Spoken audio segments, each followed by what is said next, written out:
nationale, Monsieur le Président de l'Assemblée nationale, Madame la secrétaire d'État auprès du Premier ministre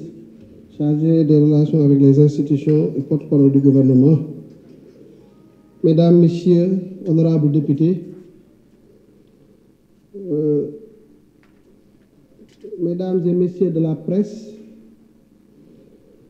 chers participants à cette séance de travail à titre d'invité. Je voudrais commencer mon propos par remercier toute l'Assemblée nationale, toute obédience confondue, pour les félicitations, les encouragements qui ont été formulés à notre égard. Et demander le bon Dieu subhanahu wa ta'ala de nous aider à accepter toutes les prières qui ont été formulées pour une réussite éclatante de la mission qui a été confiée au gouvernement du président Ousmane Sonko par le président Bassirou Diomaye Diakhar Faye. Alors, je voudrais aussi féliciter toute l'Assemblée nationale pour la qualité du débat, pour l'intensité des échanges depuis hier en commission et pour la profondeur véritablement des propositions qui ont été formulées. Nous sommes en phase avec, en tout cas, cette réalité qui nous anime, c'est d'être attentif à tout ce qui se dit ici. Parce que nous sommes là au niveau de la représentation nationale. Je dois saluer la qualité des hommes et des femmes qui la composent. Qualité en termes de réflexion. Et je peux vous assurer que moi, je me suis bonifié. Je me suis bonifié à bien des égards et à chaque fois que je suis venu, j'ai trouvé des idées intéressantes qui nous ont aidés après, avec toutes les équipes, d'améliorer la réflexion et le travail qui se fait au niveau du ministère des Finances et du Budget. Alors, si je suis là, fondamentalement, c'est pour vous présenter 3 projets de loi, comme on l'a dit depuis le début. C'est le projet de loi portant code des investissements, le projet de loi portant modification de certaines dispositions du Code général des impôts et le projet de loi modifiant la loi 2046 portant RUTEL, redevance pour l'accès et l'utilisation des services de télécommunication. li ñu wax dafa am solo te sénégalais lambda bi dafa war a xam bu baax a baax lan moo li nga xamante ni moom guidé tubaab day wax qui peut le plus peut le moins nee nañ code des investissements bi ñu bëgg a voté tey dafay ñëw modifier wala même changer le code des investissements bi fi nekkoon en 2004 ñu doxal 20 ans ñu am tout le temps de constater quels sont les manquements yi nga xam ne moom la suñu code bi am code bi nag permettre nañu ñu def lu bari ñu def ay jéego yu am solo mais après 20 ans quand même bu nekkee contexte bu bees bu amee ay évolution par rapport au cadrage à la politique au nouveau référentiel en matière de politique économique ainsi de suite day laaj ñu méngale code boobu ci suñ non seulement ci réalité yi mais ñu profité yi ci corrigé waale manquement yi nga xam ne code bu njëkk bi amoon na ko ñi fi wax jaar ñëpp daanaka presque tout le monde andi nañu lu justifier lu war a tax ñu améliorer le code des investissements ñëpp à commencer par Omar Sy, le président Omar Sy qui nous a fait un masterclass avec l'honorable député Saliou Dione ba ci ay dafa ñu mujj jël la parole mais tous li ñu wax njëriñ la buy wane ne dañu waroon a améliorer code bi bu dul dara sax li ñu gën a tenir compte des toutes petites entreprises le seuil là pour pouvoir bénéficier du code des investissements ñu ramené ko ba 15 millions bu doon loolu kese doy na sëkk waaye yemul foofu bu jar may dellu si ce document là qui sera partagé et ça nous prenons l'engagement on a fait ce petit laïus on est revenu sur les objectifs de la réforme, sur les améliorations apportées par rapport au code de 2024, sur le rôle renforcé de l'APIX, qui est la porte unique, le guichet unique pour les investisseurs au Sénégal, l'élargissement du champ d'application, garantie apportée pour la sécurisation du travail,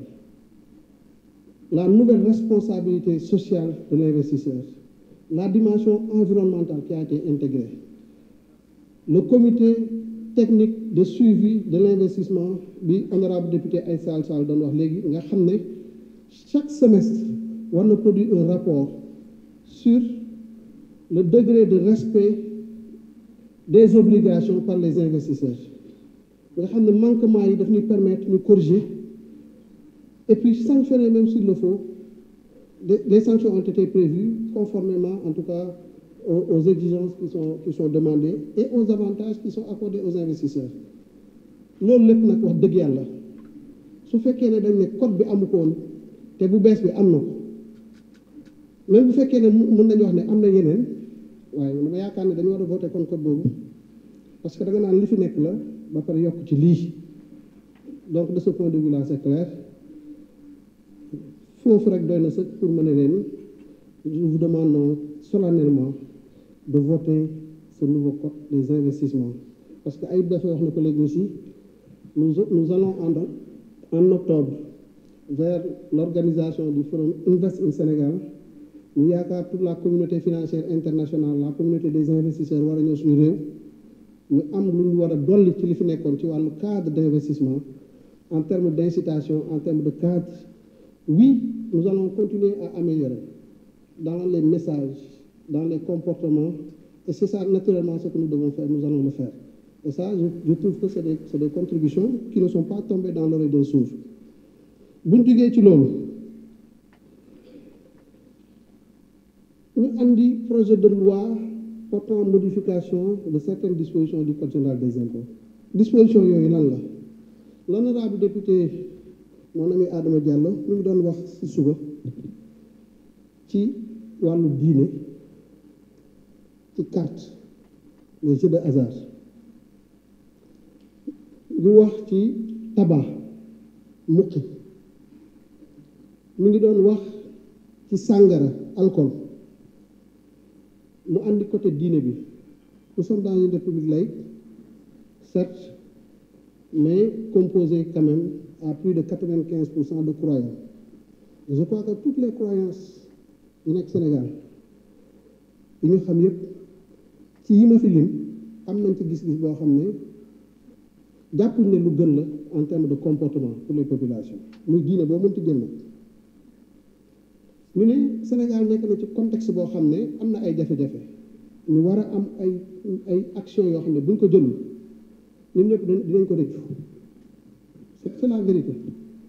dinaa ci dellu si léegi ci wane comment la politique économique dans son cadrage global c'est un ensemble boo xam ne lu nekk dafa am rôle bu muy jouer pour permettre d'avoir un équilibre global ñu ne au lieu que ñu koy uti foo xamante nii mën na nekk ay secteurs yu sensibles prenons déjà les secteurs yoo xam ne dañ leen war a décourager en termes de consommation alcool dañ ko war a décourager l'impact sur la population sur la santé des populations mais est néfaste ñu ne alcool bi ma leeral nag bu weesoo taxe sur les transferts d'argent nga xam ne mooy lu yees yeneen taxes yi ñu fi wax yëpp yu fi amoon la kon c'est pas une taxation tous azimuts ce qu'on a fait c'est on a marqué on a réaffirmé notre volonté de décourager la consommation sur ces produits-là sinon de se faire des ressources pour financer notre redressement. C'est clair et net. Nous, on l'assume. Parce que l'impôt, d'abord, c'est des prérogatives de puissance publique, un prélèvement qui est fait d'autorité. waaye nag am na lu am solo loo xam ne tamit ñun perdre ko de vue c'est en vue de la couverture des charges publiques li ngay jël fi ñu koy delloo ñeme nañu nag ñun ñu xool fi ñuy delloo li nga xam ne moom la ñu prélever fii c'est pour le financement des projets structurants de l'agenda national de transformation loolu lu wér la ñu nekk sàngara 70% la ko code bi bu njëkk bi code bi parce que c'est le même code nous allons vers la réforme mais àgguñ ca 70% la doon appliqué non pas ci sàngara bi ñaari composante la bi nga xam ne dañ ko importer ñu ko doon ñu ko doon appliquer un taux de 50%, ñu ne nañ ko yokk ba 65%. bi nga xam ne fii lañ ko defaree ñu ci doon appliquer un taux de 25%, ñu porté ko à 40%. wax dëgg yàlla loolu quand même pour redresser, pour régler des problèmes, relancer notre économie yaakaar naa ne mesure bu ñu war a rafetlu moo tax ñu leen ñaan ngeen dooleel ñu ci ba à partir de la promulgation ñu mën a appliquer les taux de 40 et de 65% sur l'alcool. ñu ne cigarette bi am na ku wax démb ci commission bi ne am na ay association yu jëflanteel ci wàllu lutte contre le cancer. ravage yi muy def gis nañ ko da ngay gis ni koo xam ne dafa bëgg bàyyi cigarette mais mënu koo bàyyi parce que loolu mooy addiction lu doy waar la loo xam ne da ngay dem ba day créer une dépendance boo xam ne dootoo ko bëgg, say mbokk duñ ko bëgg, mais mu lay ronger rek nga xam ne maanaam société bi ñoo war a ju jàppale la tàllal la loxo pour génnee la ci loolu. Souvent c'est des choses très difficiles xëy na il y a plusieurs moyens mais ñun gis nañ ne ak contexte bi ñu toll taux de taxation bi nekkoon 70% sur le tabac bu ñu ko porté à 100% dina am ñoo xam ne dinañ découragé. Mais comme parfois aussi c'est des produits yoo xam ne sensibilité bi élasticité pour que modifier